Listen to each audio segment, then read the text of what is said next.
Assalamu alaikum, kutmandуу күнүңүздөр менен YouTube көрүүчүлөрүм. Мен бүгүн сиздер менен корейский кимчи салатын жасайын дедим. Бизге керектелүүчү бир басай капустасы.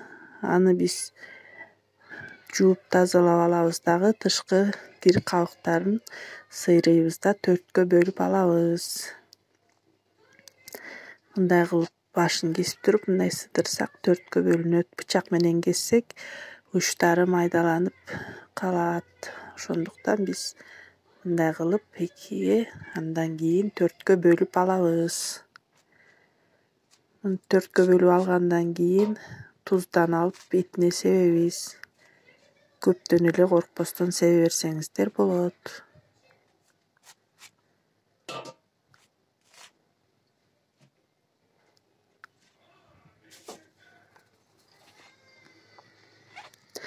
Эгерде көбүрөөк жасайын десеңиз, порцияларын көптөн кылып, мисалы үчүн бир басайды 3 басай кылып, анан кошчу арасына шыбалчу нерселерин көбүрөөк кылсаңыздар, көп жасалат. Азыр буга жылуу суудан үстүнө куйдум дагы, бир сыйра дагы туздан себелейм. Муну эми туздан жакшылап себелеп туруп, үстүн бастыртып коебуз 1-3 саатка чейин. Бул туз арасына кирип туздалат. Андан кийин үстүн мындай жаап туруп, доска менен бастыртып, үстүнө бир нерсе оор коюп коебуз.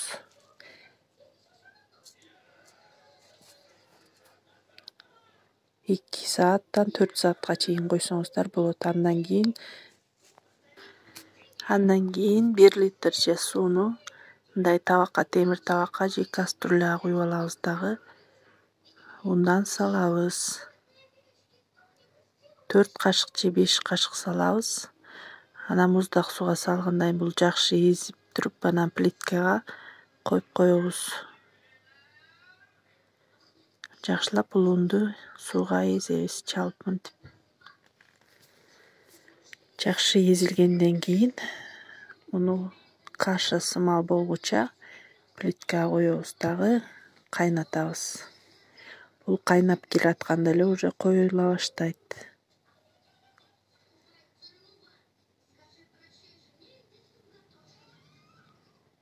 Улам ысыган сайын буларды эзе берсек, майдаланып эзилет дагы, каша сыяктуу болуп, мындай ысый баштайт.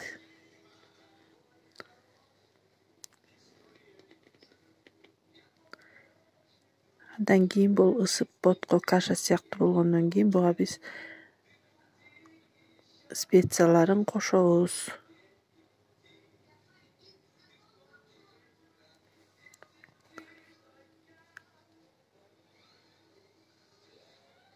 Мынакей кайнап баштады, буркулдап. Эми биз буга мындай кызыл мурч кошобуз. Андан кийин паприкадан кошобуз. Паприка деген бул ачуу эмес мурч, базарда сатат. Томат десеңиз ушундайдан берет. Мындан кошобуз өңү кызыл болуш үчүн. Ачуусун татымына жараша, өтө ачуу жегендер өтө ачуу кыласыңар, өтө ачуу эмес болсо, ачуу эмес кылып, татымына жараша мурчун кошуп аласыңар. Буга дагы мен 2 кашык сахар салдым. Мунун мурчу эзилип берип, жакшынакай бир массага келгенче аралаштырып алабыз.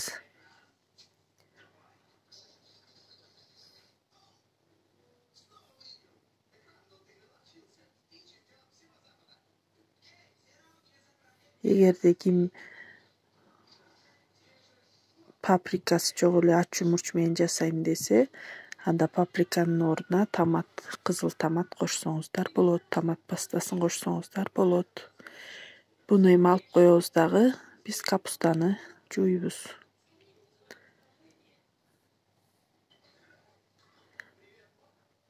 Мына туздалган капустаны сууга салабыз дагы, жууп алабыз. Тузун кетириш үчүн. Мынакей жумшарып, капустабыз абдан сонун болуп туздалып калды. Эми биз буга начинкасын даярдайбыз. 2 баш редька керек. Анан 2 баш сабиз, 6-7 тиш чеснок керек. Боткобуз кичине муздады. Муну эми биз аралаштырып алабыз жакшылап.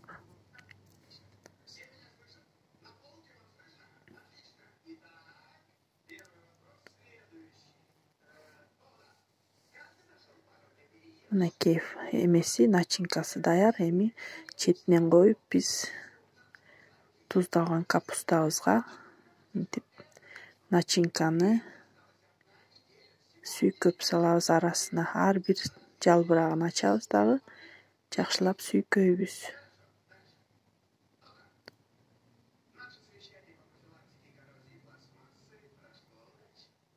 Эң эле оңой. Муну кышында деле, жазында деле, жайында деле жасап жей берсеңиздер өтө даамдуу. Мындай кылып туздалган бадыраңыбызды алабыз дагы арасына начинканы сүйкөйбүз. Ар бир жалбырагынын ортосуна сүйкөлүш керек.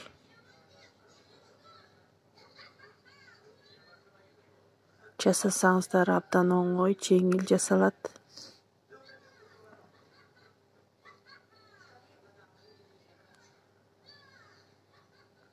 Колуңарга перчатка кийбесеңер, мен муну ачуу кылып жасап атам. Ошондуктан колумдагы андан кийин ачуу болуп калбаш үчүн. Анан бул паприканын өңү дагы аябай кыпкызыл болуп колго жугат. Ошондуктан перчатки же мээлей кийип алсаңыз. Меники стерильный жанагындай пакеттеги мээлейлер.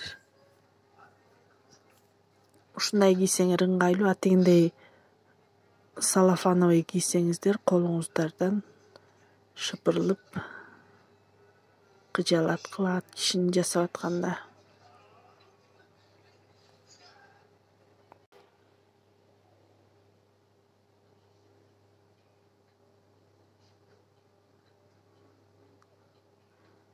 Бул корей салатын корейлер постоянно жешет, кышы жай дебей. Организмге да пайдалуу бул басай капустасы. Ошондуктан муну жай кышы жей бересиңер. Бүтүп да калдым. Мына акыркы капустама, эми бул акыркы начинкасы жетет буюрса.